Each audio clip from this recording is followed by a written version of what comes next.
Oke, kembali lagi bersama gua dan Ponpon. Nah, ini.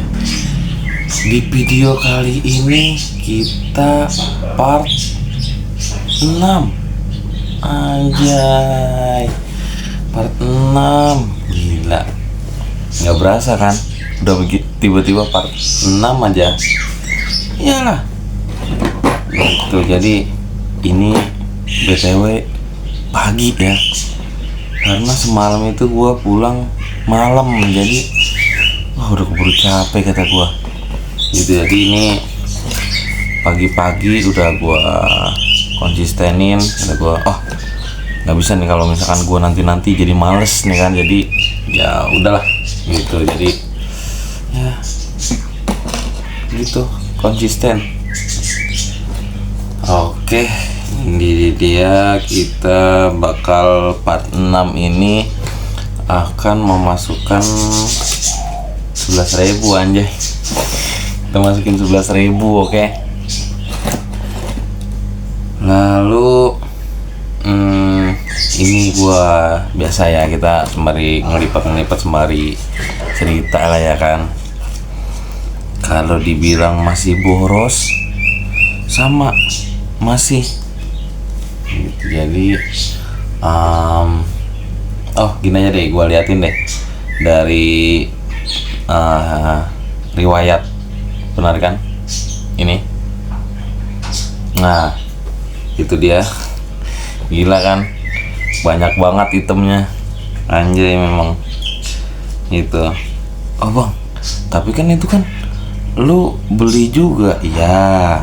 Ada yang beli, ada yang gue tarikin, tapi lebih banyak ke tarik gitu.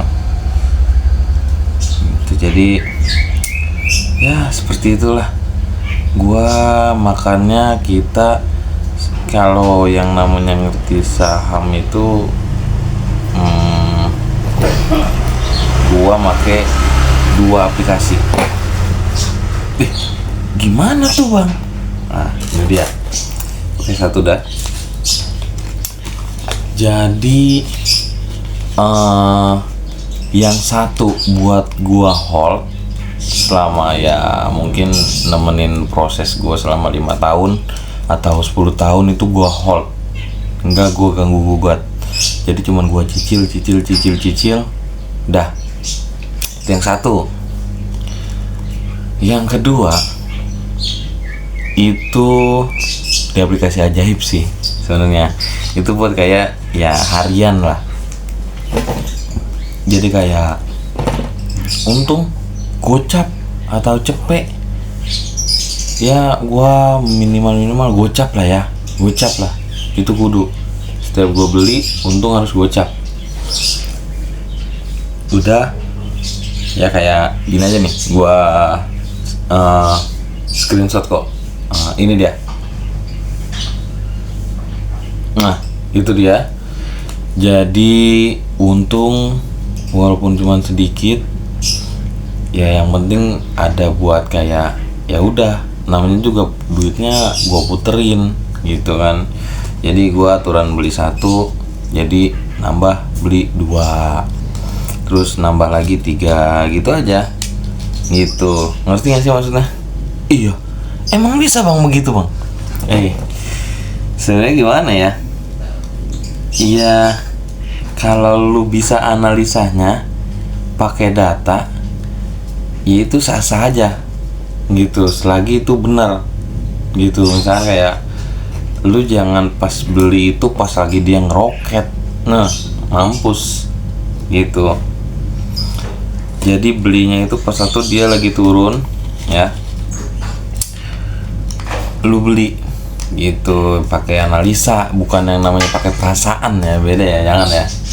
Kalau lu pengen pakai perasaan sama analisa itu beda, nggak bisa. Lu kudu pakai analisa. Lu, kalau gua ngebacanya itu dari Stockbit ya untuk analisanya, karena yang harian gue itu kan di aplikasi ini, nggak ada endorse ya, ajaib. Jadi ya udah, gue analisa, kata gue wah ada nih untung nih kan, walaupun ibaratkan 2 minggu 50, ya yang penting nambah gitu, nambah, ngerti gak sih? Daripada duit kan kalau di ATM kita naro-naro doang, katanya dibekuin gitu. Jadi ya udah gitu, jadi ada untung sedikit gue jual, untung sedikit jual, udah gitu. Ih, kok gitu banget sih bang? Kan namanya juga investasi bang saham. Iya, memang ngerti. Cuman, ya itu yang tadi gue bilang, makanya gue pakai 2 aplikasi, ya. Jadi, yang satu gue hold ada, gitu kan. Perusahaan yang memang jangka panjang itu gue hold. Jadi gue cicilnya tiap bulan itu gue cicil. Yang satu lagi, yaitu buat harian, buat masukin ke RDN. Untung nih, misalkan 50.000 dalam 2 minggu atau seminggu lah. Kemarin gue seminggu, dalam seminggu 50.000 atau 100.000 jual gitu, ada untung 70.000, masukin ke RDN, udah kelar gitu. Ngerti gak sih maksudnya? Jadi modalnya itu ya udah, lu kerja lagi, masuk lagi, nyari untung lagi gitu. Tapi gua analisa pakai data, ya gitu. Ya gua percuma gua ikutan kelas tapi gua nggak pakai analisa, ya cuma modal perasaan nggak bisa gitu. Jadi ya seperti itulah. Jadi yang tadi gue bilang poinnya itu sebenarnya sah-sah aja, cuman tergantung dari kitanya. Jangan pernah investasi ataupun trading ataupun apa itu pakai perasaan, itu jangan ya. Perasaan kayaknya bakalan turun nih, set jatuh, misalkan lu belinya buy, katanya dia turun, perasaan tadi dia harusnya ke atas deh, nggak bisa bro, ya pakai cuman kayaknya itu nggak bisa, anjir. Kalau di kelas gue dimaki-maki anjing, ya gitu. Jadi kita analisa pakai data gitu, oke? Ya, ini gue bukan yang ngajak ya, jadi kayak lu kan mau belajar ya, lu harus ada guru, nggak bisa lu yang namanya cuman belajar dari internet. Itu namanya FOMO. Nggak boleh kita FOMO dalam dunia trading ataupun apa, itu nggak boleh FOMO. Jadi harus yang namanya kita belajar gitu. Oke, mungkin cukup sekian aja ya, kita langsung masukin ya. Ini 1.000 pertama dulu. Bismillahirrahmanirrahim.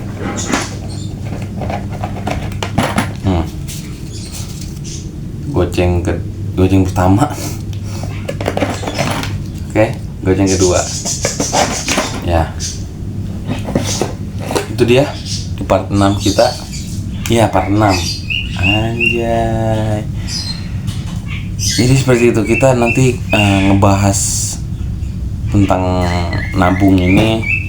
Memang nabung nggak bikin kaya, tapi orang kaya mana yang nggak nabung? Kan gitu. Nabung nggak bikin kaya, nggak bikin. Tapi orang kaya mana yang nggak nabung? Udah simple, kelar. Yes enggak? Yes. Jadi pada intinya, bang, gue nggak percaya lah sama forex. Bang, gue nggak suka yang namanya investasian. Lu beli emas aja itu masuk investasi, anjir.